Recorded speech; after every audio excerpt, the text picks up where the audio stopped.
Почитувани колеги, ја слушаме Радмила Шекеринска овие денови како зборува дека во Македонија се живеело како во Гана. Не можеме да поверуваме на она што го слушаме. Жената која што важи за најскапо облечената жена во Македонија зборува за сиромаштија. Какво лицемерие. Во македонските медиуми беше позната по скапите брендирани чанти и за секој од нив се коментира дека вредат колку едно тениско игралиште. Жената која што во вестниците правеше репортажи од својата скапа викендица во Маврово зборува за сиромаштија. Жената која што за која што цело Скопје зборува дека во очи на овие избори со својот сопруг си купила нов автомобил, најнов Мерцедес.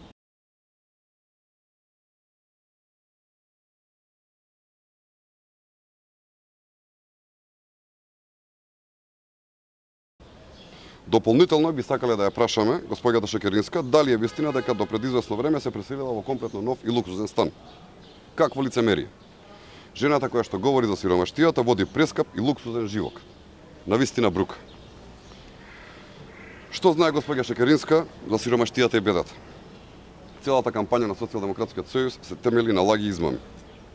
СДСМ, Радмила Шекеринска и Бранко Црвенковски водат ефтин популизам. Затоа СДСМ дели по 100 грама кафе за народот, а фабриките се приграбени за нив и за нивната олигархија.